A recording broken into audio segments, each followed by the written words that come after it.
Boa tarde, amigos e amigas do Ideal Espírita. Estamos em mais uma doutrinária virtual da nossa casa, o Prosedem. Sejam muito bem-vindos a esse Evangelho no Lar. Vamos iniciar com uma prece inicial. Pai nosso que estais nos céus, santificado seja o vosso nome. Venha a nós o vosso reino. Seja feita a vossa vontade, assim na terra como nos céus. O pão nosso de cada dia nos dai hoje. Perdoai as nossas ofensas, assim como nós perdoamos a quem nos tem ofendido. Não nos deixeis cair em tentação, mas livrai-nos do mal, assim seja.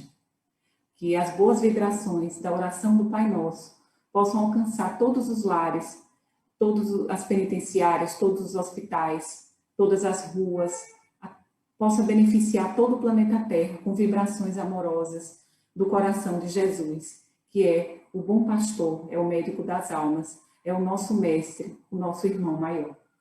E com essas boas vibrações, nós vamos estudar um pequeno trecho do livro do Evangelho segundo o Espiritismo, de Allan Kardec.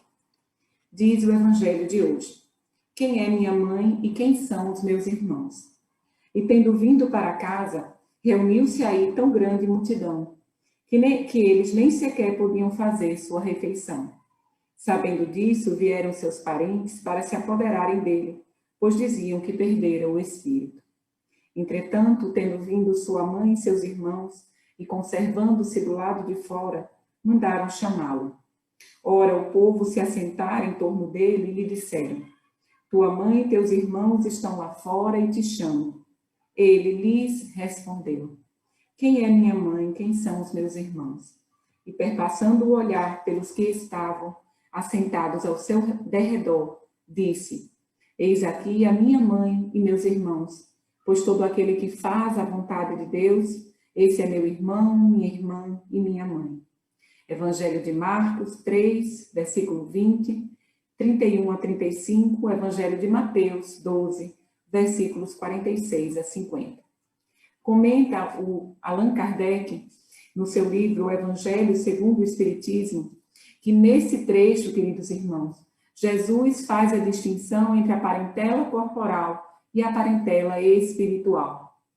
Porque nós sabemos que nós somos espíritos imortais, que estamos em uma experiência terrena. Os nossos pais, quando nos dão a vida, né, através da união do espermatozoide, do óvulo, formando aquela criança no ventre materno, aquele feto que vem a se tornar criança, os pais, eles formam o corpo, mas o espírito, ele precede ao corpo, ele existe antes do corpo, porque sabemos que nós temos várias experiências corporais e temos a bênção da reencarnação para podermos evoluir, alcançar o progresso moral e espiritual. Então, nos explica o Espiritismo que nós temos as famílias que são unidas por fortes laços espirituais e que esses laços, eles são duráveis, que não se extinguem com a morte do corpo. E essas famílias espirituais, elas se buscam e elas se reencontram na pátria espiritual, que é o mundo verdadeiro, o mundo dos espíritos. Por outro lado, existem famílias apenas unidas por laços corporais. São aquelas uniões mais frágeis que são ligadas apenas pela matéria e que se extinguem com o tempo e que muitas vezes se dissolvem moralmente, já na existência atual. Exemplificando a importância dos pais na vida dos filhos, Allan Kardec traz essa seguinte mensagem: espíritas, compreendei agora o grande papel da humanidade. Compreendei que quando produzis um corpo, a alma que nele encarna vem do espaço para progredir. Então, esse é o primeiro ponto que nós vamos esclarecer hoje. Os pais não formam a alma, os pais formam o corpo. A alma é criação divina de Deus, da inteligência suprema, que é Deus, o Criador de todas as coisas. E aquele espírito, ele vai encarnar no corpo para ter a finalidade de progredir, de se educar, de aprender as virtudes que o levarão a estar próximo de Deus. Então, diz aqui Allan Kardec, que nós que somos pais e mães, nós temos um dever, porque Deus nos confia aquela criança para que a gente possa educar aquela criança. Nós sabemos que tem crianças que já na idade tenra já demonstram o seu caráter, né? Um caráter que está ligado ao espírito. E aquela criança, às vezes, ela apresenta um caráter com vícios.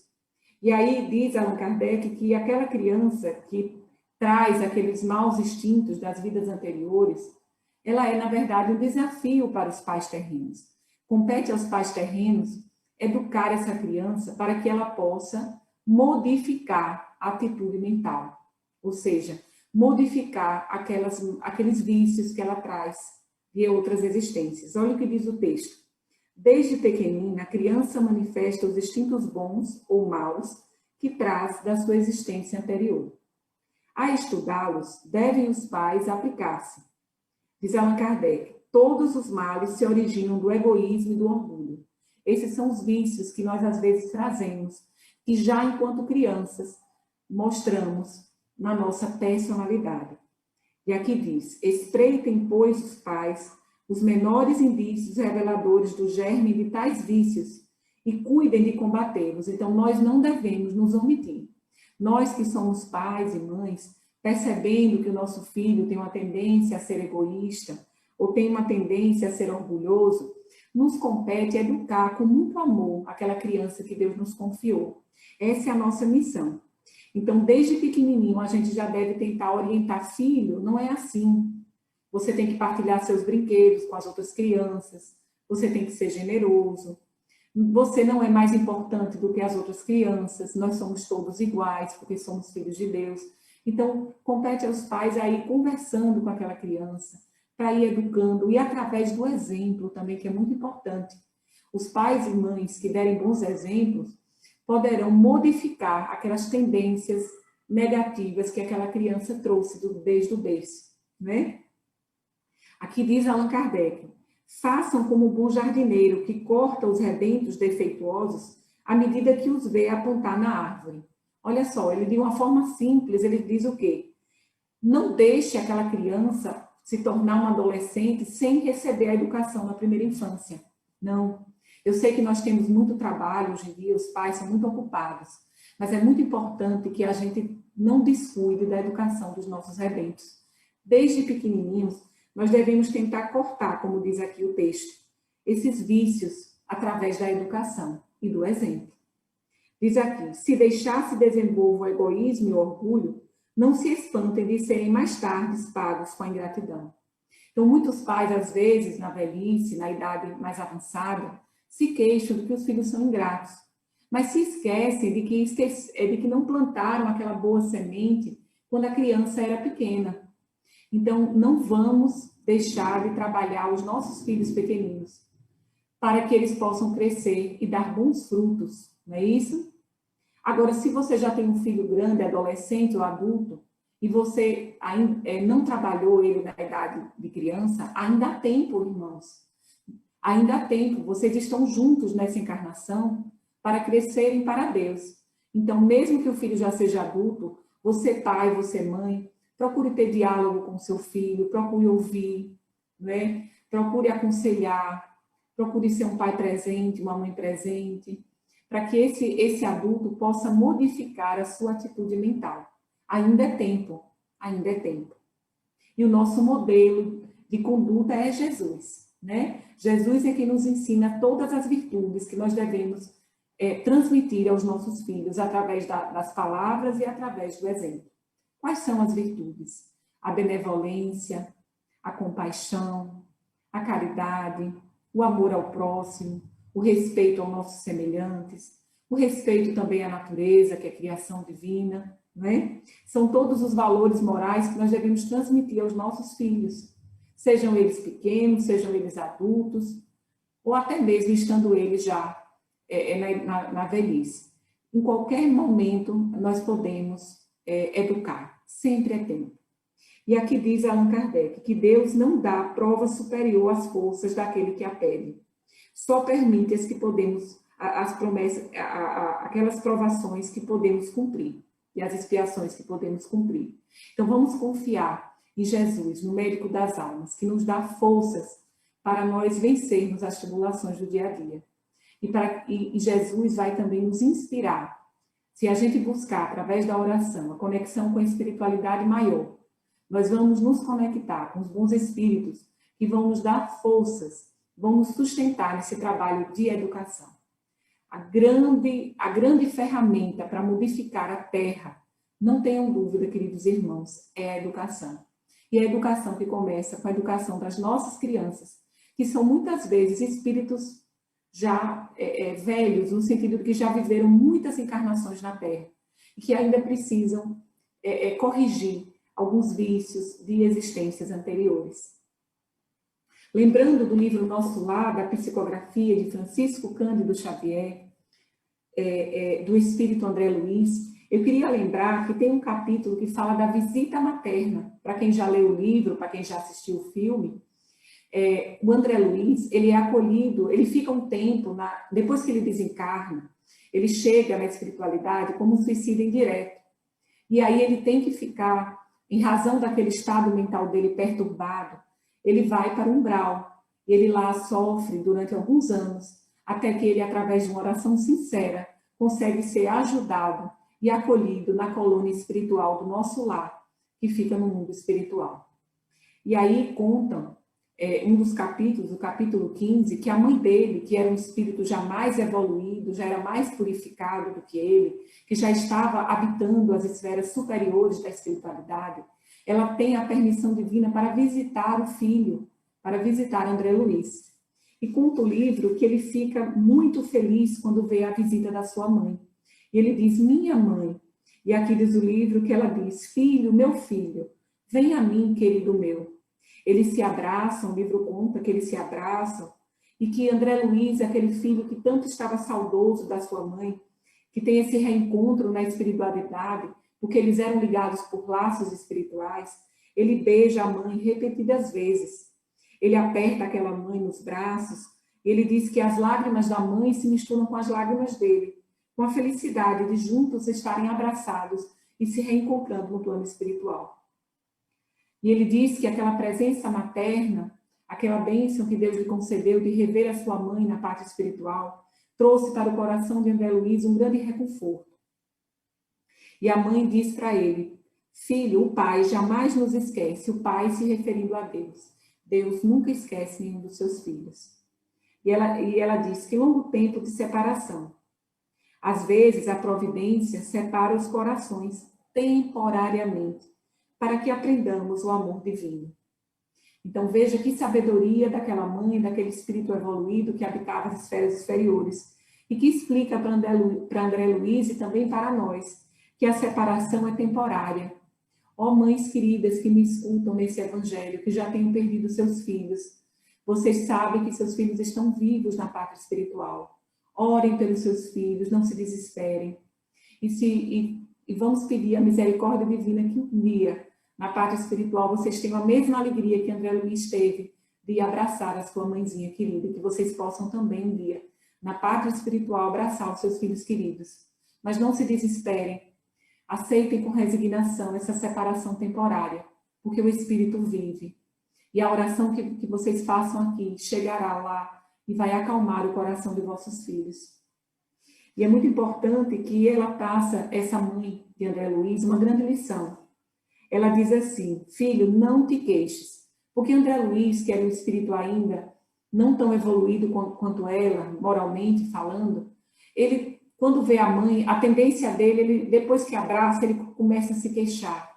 Ele começa a reclamar das suas dores, do que ele passou, da situação dele. E a mãe faz uma advertência que nós também devemos fazer aos nossos filhos terrenos. A mãe de André Luiz diz assim, está no capítulo do livro Nosso Lar. Ó filho, não ignoro as instruções que o nosso generoso Clarencio te ministrou. Clarencio era um ministro da cidade do Nosso Lar. Mas ela diz para o filho, não te queixes. Agradeçamos ao Pai a bênção desta aproximação. Sintamo-nos agora numa escola diferente, onde aprendemos a ser filhos do Senhor. Então fica a lição nesse evangelho de hoje. Essa lição passada para a mãe de André Luiz, para ele, que serve para cada um de nós. Que nós temos que aprender na escola bendita da terra, a sermos filhos de Deus, irmãos de Jesus Cristo, que é o nosso irmão maior. e considerarmos a humanidade como um todo, como a nossa família universal. E ela diz, a mãe de André Luiz, quero dar os teus lamentos, ela diz assim, quero dar os teus lamentos, erigir-te um trono, qual se foras a melhor criatura do universo. Mas essa atitude, presentemente, não se coaduna com as novas lições da vida. Vamos esclarecer o que quer dizer esse trecho do livro. Ela diz assim, olha, se eu estivesse na Terra, eu ia até ouvir tuas queixas, tuas reclamações e achar que você era a melhor criatura do planeta. Mas agora que eu estou aqui na parte espiritual, eu sei que não é bem assim. Eu sei que você plantou e você colheu na parte espiritual aquilo que você plantou, porque a lei é lei de causa e efeito. Eu sei que existem causas anteriores e atuais para as tuas aflições. Então ela adverte o filho, não te queixes, porque eu não vou mais agir como eu agia na terra. Aqui na espiritualidade eu aprendi que a gente não deve reclamar das situações. A gente deve agradecer tudo ao Pai, que nos ama e que nos educa e que nos acolhe com a sua misericórdia e com o seu amor. E ela diz assim, filho, repare, nossa dor, portanto, não nos edifica pelos prantos que vertemos, ou pelas feridas que sangram em nós, mas pela porta de luz que nos oferece o Espírito. Ou seja, a mãe diz, André Luiz, filho, aqui na parte espiritual, aprenda que a dor é uma porta de luz, porque é um escoadouro das nossas imperfeições. É como se fosse uma chacoalhada que a gente recebe para poder despertar, para o espírito não continuar errando, para o espírito buscar novos caminhos, buscar renovar-se na fé.